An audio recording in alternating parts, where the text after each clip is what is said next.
Fast news channel दा M है सच नू सामने लेके आना, इंसान ते इंसानियत दी कदर करना। जदों बच्चा पैदा हुंदा है उस वेले ओह इंसान हुंदा है। असी ही वंडदे हां जात पात दे विच। ओह जुल्म करन वाले ना मार इंसानियत नू। इन्हां पॉलिटिशियन लीडरां तो बचो जो जात पात धर्म विच वंड के इंसानियत दा कत्ल करवांदे ने। बड़े दुख दी गल है। जिस देश दे लीडर ही क्रिमिनल होण, ओ देश नू कौन बचाओ, ओ देश नू कौन बचाओ।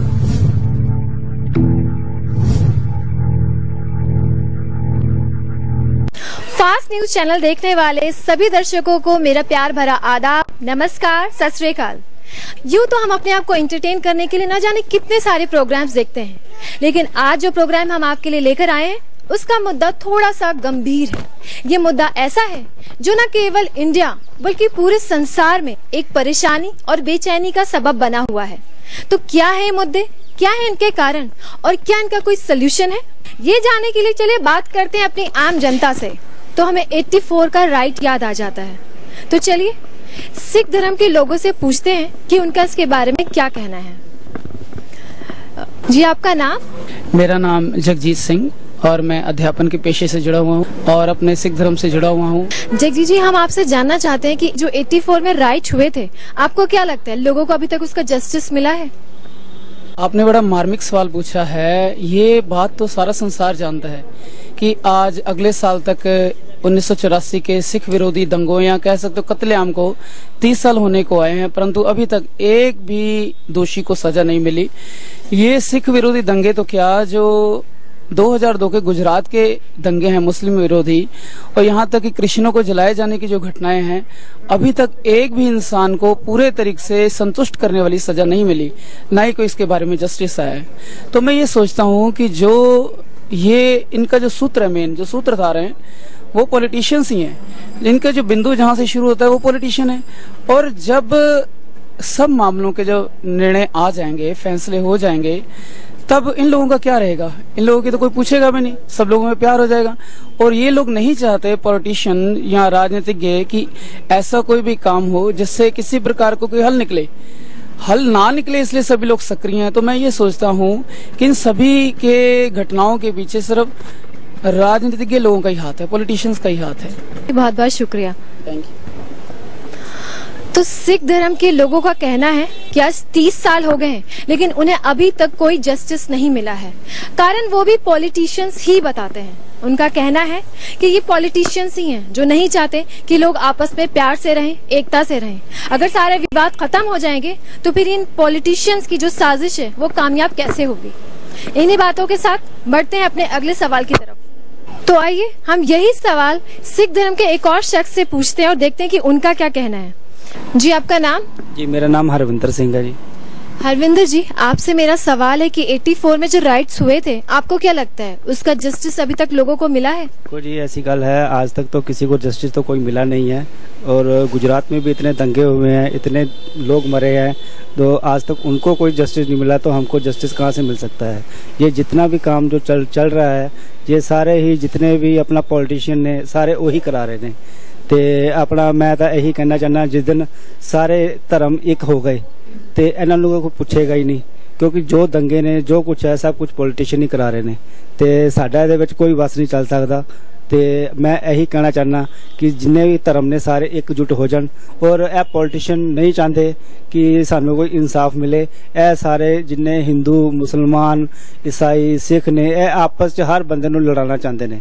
यह चाहते ने कि यह लड़े रहन ते साडियां कुर्सियां बरकरार रहन, ते इन्हां दी कुर्सियां बरकरार रहणगियां ते साडे जिहड़े भैन भरा ने इस तरह ही मरदे रहणगे। ते आज तक तो सानू कोई जस्टिस मिलिया नहीं और ना ही सानू मिल सकता है। तो इनका भी यही कहना है कि जस्टिस अभी तक नहीं मिला है, और कारण ये भी पॉलिटिशियंस को ही बताते हैं कि अगर लोग आपस में प्यार मोहब्बत से शांति प्रिय होकर रहने लगे तो फिर इन पॉलिटिशियंस को कौन पूछेगा।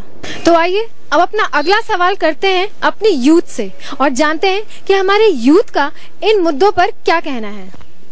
जी आपका नाम? जी मेरा नाम है अशोक डिजिस्टर। तो अशोक जी, जो आजकल जातिवाद के नाम पर दंगे फसाद लड़ाई झगड़े हो रहे हैं, आपको क्या लगता है क्या ये कभी खत्म होंगे? मुझे नहीं लगता ये कभी खत्म होगा हिंदुस्तान में, क्योंकि हमारे हिंदुस्तान के जितने पॉलिटिशियन लोग हैं, इन लोगों ने जातिवाद के नाम पे इतना लोगों में भर रखा है कि ये कभी भी मतलब हमें एक नहीं होने देंगे। और जब तक ये पॉलिटिशियन रहेंगे हमारे देश में ऐसे जैसे चल रहा जैसा, और मुझे नहीं लगता कि कभी भी एक होने देंगे। और शायद ये आने वाले टाइम में 10 साल बाद भी आप पूछेंगे, 100 साल बाद भी आप पूछेंगे, तो आपको जवाब आई थिंक यही मिलेगा हिंदुस्तान से कि ये पॉलिटिशियन लोग हमें कभी एक नहीं होने देंगे। और जब तक हम एक नहीं होते तब तक ये जातिवाद खत्म नहीं हो सकता। बहुत सही बात कही आपने, बहुत बहुत शुक्रिया। आइए अब लोगों से पूछते हैं कि जातिवाद के ऊपर जो आजकल लड़ाई झगड़े हो रहे हैं, क्या वो लड़ाई झगड़े कभी खत्म होंगे? जी, आपका नाम? सुनील जी, आपको क्या लगता है जातिवाद के नाम पर जो आजकल लड़ाई झगड़े हो रहे हैं, क्या वो कभी खत्म होंगे? बिल्कुल मैम, खत्म होगा। सबसे बड़ी बात तो ये है कि हमारे देश का दुर्भाग्य है कि जितने भी राजनेता जो है वो हिंसा के लिए प्रत्याशी हर व्यक्ति को करते हैं, क्योंकि जातिवादी एक ऐसी संघर्ष है, लड़ाई है, जिसको तब खत्म किया जा सकता है जब हमारे देश से राजनीतिक शब्द जो है शुद्ध साफ सुथरी छवि वाले लोग अगर इस राजनीतिक क्षेत्र में बैठे और सही ढंग से उच्चारण करें, जनता के साथ प्रिय मतलब भेदभाव न रखें, न मुसलमान, न हिंदू, न ईसाई, न धर्म, किसी भी धर्म के बारे में निरपेक्षित देश हमारा भारत देश है। इस देश में अगर राजनेता अगर सही सुचारू रूप से अगर सही ढंग से अगर वो व्यक्तित्व अपनी निभा रहे हैं तो हमारे देश से जातिवादी बिल्कुल हटेगी। अभी थोड़ा सा उदाहरण लीजिए, अयोध्या का जो अभी चल रहा है, मसला चल रहा है, उसमें हिंदू हो या मुस्लिम हो, जितने भी हैं, ये सब जो राजनीतिक के कारण कोई एक दूसरे को हिंसे के ऊपर कोई मारपीट कर रहे हैं, कोई कुछ कर रहे हैं, किसी को कोई मतलब क्या कहे, मतलब बड़ा दुर्भाग्य है जो हमारे भारत में राजनीतिक नाम की जो शब्द है वो बिल्कुल दुरुपयोग होता जा रहा है। बहुत ही अच्छी आपने बात कही, बहुत बहुत शुक्रिया। तो सुनील जी का कहना है कि ऐसा हो सकता है, ये जो लड़ाई झगड़े हो रहे हैं जातिवाद के नाम पर वो खत्म हो सकते हैं, लेकिन उसके लिए जरूरी ये है कि जो हमारे राजनेता हैं, जो हमारे पॉलिटिशियंस हैं, वो अगर सेल्फलेस होकर काम करें, जनता के बारे में सोचें और सुचारू रूप से काम करें, तब ऐसा पॉसिबल है। तो चलिए इसी के साथ बढ़ते हैं अपने अगले सवाल की तरफ। आज का हमारा मुद्दा है जातिवाद। तो आइए देखते हैं कि एक यंग बॉय का जातिवाद के बारे में क्या कहना है, क्या सोचना है। आपका क्या नाम है? जी, मेरा नाम सचिन है। सचिन जी, आपको क्या लगता है जो आज सारे संसार में जातिवाद के नाम पर कत्लेआम हो रहा है, इसकी क्या वजह हो सकती है, क्या कारण है? जी, इसका मुख्य कारण मेरे हिसाब से पॉलिटिशियन है। और पॉलिटिशियन का एक ही मकसद है कि वो अपनी कुर्सी को बचाने के लिए लाखों लोगों के माइंड को डाइवर्ट करते हैं, अपनी ओर खींचते हैं, समझाते हैं। लेकिन अनफॉर्चुनेटली इसमें ये होता है कि कुछ लोग इनके कहे सुने में आ जाते हैं और कत्लेआम हम देखते हैं आम होते आ रहे हैं। तो इसमें हमें जरूरत है और उन्हें जो कत्लेआम करते हैं कि इंसानियत को जिंदा रखें और इंसानियत को समझें, ताकि इंसानियत का कत्लेआम ना हो। बहुत अच्छी बात आपने कही कि इंसानियत को समझे, बहुत बहुत शुक्रिया। तो हमारे यूथ का भी यही कहना है कि लोग तो आपस में मिलके प्यार से रहना चाहते हैं, लेकिन ये पॉलिटिशियंस ही हैं जो लोगों को आपस में मिलकर नहीं रहने देना चाहते हैं। तो चलिए अब बढ़ते हैं अपने नेक्स्ट सवाल की तरफ। इन जनाब से बात करते हैं। आपका नाम? केशनाथ सिंह। तो केशनाथ जी, आपको क्या लगता है आज सारे संसार में जो जातिवाद के नाम पर कत्लेआम हो रहा है, उसकी क्या वजह हो सकती है? इसका मुख्य कारण पॉलिटिशियन लोग ही हैं, धर्म के नाम पर डेरा डाले हुए हैं और जातिवाद के नाम पर ऐसा पाठ पढ़ाते हैं जिससे आदमी उसी बहकावे में आ जाते हैं। और मीडिया जानबूझ करके भी ये खबर को प्रकाशित नहीं कर पाती है। पता नहीं ये कब आदमियों को ऐसा सबक होगा कि मतलब इसे जातिवाद से मतलब उबर सकेंगे। तो इसमें आपको मुख्य कारण क्या लग रहा है, क्या वजह है इसकी? इसका तो मुख्य कारण पॉलिटिशियन लोग ही हैं मेरे हिसाब से। पता नहीं इन सब धर्मों का कब मतलब आपस में प्यार बढ़ेगा। हमने जातिवाद के ऊपर कई लोगों से कई सवाल पूछे और उन लोगों के जवाब से हमें ये पता चला कि इसका मुख्य कारण पॉलिटिशियन ही है। पॉलिटिशियन नहीं चाहते कि आम जनता आपस में मिले और उनका प्यार और मेल मिलाप बना रहे। ऐसे कुछ और सवाल है हमारे पास, तो चलिए पूछते हैं अपनी आम जनता से। तो चलिए इन जनाब से बात करते हैं। जी, आपका नाम? रामरूप गुप्ता। तो गुप्ता जी, आजकल जो जातिवाद के नाम पर लड़ाई झगड़े हो रहे हैं, दंगे फसाद हो रहे हैं, आपको क्या लगता है क्या ये कभी खत्म होंगे? सर ऐसा तो कुछ नहीं, खत्म तो ये नहीं हो सकते हैं, क्योंकि जो हम कोई फार्म भरते हैं तो सरकारी उसमें तो वो जाति पाति का नाम पहले पूछते हैं। तो ऐसा अगर जाति पाति का नाम होता रहा तो आगे फिर कैसे होगा? फिर जब सरकारी फॉर्म पे जातिवाद का कॉलम है तो आगे क्या उम्मीद किया जाता है। जो भी कोई हमारे मित्र पुलिस स्टेशन में जाते हैं और वो लिखवाने के लिए रिपोर्ट, तो उनसे जाति पाति पूछा जाता है। ऐसा क्यों पूछा जाता है? ऐसा नहीं होना चाहिए। मेरा पंजाब में एक दोस्त है, उसने बताया कि पंजाब के पुलिस थाने में नाम पता पूछते हैं पर जाति भी पूछी जाती है। ऐसे में बाकी देश का क्या होगा। जी थैंक यू। तो गुप्ता जी का कहना है कि ये मसला खत्म होना मुश्किल लगता है, क्योंकि जब गवर्नमेंट ऑफिसेस में ही सरकारी फार्मों पे जातिवाद की बात की गई है, तो हम इन पॉलिटिकल लीडर से और क्या उम्मीद कर सकते हैं। ऐसे ही कुछ और सवाल हैं हमारे पास, तो चलिए पूछते हैं अपनी कुछ और जनता से। तो गुप्ता जी के बाद अब है हमारे साथ एक यंग लेडी, तो चलिए करते हैं उनसे एक सवाल। आपका नाम? अनुराधा। अनुराधा जी, आपसे मेरा ये सवाल है कि आजकल दिन ब दिन रेप के केसेस बढ़ते जा रहे हैं और जो ये दरिंदे हैं खुलेआम बेखौफ सड़कों पे घूम रहे हैं, उन्हें कानून व्यवस्था की कोई फिक्र नहीं है, कोई डर नहीं है, तो आपको क्या लगता है इसका क्या कारण हो सकता है? मुझे नहीं लगता कि जब तक ये क्रिमिनल्स का साथ पॉलिटिशियंस देते रहेंगे तो हमारे देश का कुछ हो पाएगा और लड़कियां सुरक्षित बेखौफ हमारे मुल्क में कहीं भी आ जा सकेंगी। बहुत सही बात आपने कही, बहुत बहुत शुक्रिया। तो अनु जी का कहना है कि जब तक ये पॉलिटिशियन क्रिमिनल्स का साथ देते रहेंगे तब तक इन वारदातों को रोकना बहुत मुश्किल है। अब बढ़ते हैं अपने अगले सवाल की तरफ। आजकल महिलाओं के साथ छेड़छाड़ की वारदात बढ़ती जा रही है, जिसकी वजह से महिलाएं अपने आप को सेफ महसूस नहीं करती हैं। तो चलिए एक और महिला से जानते हैं कि उनका इस बारे में क्या कहना है।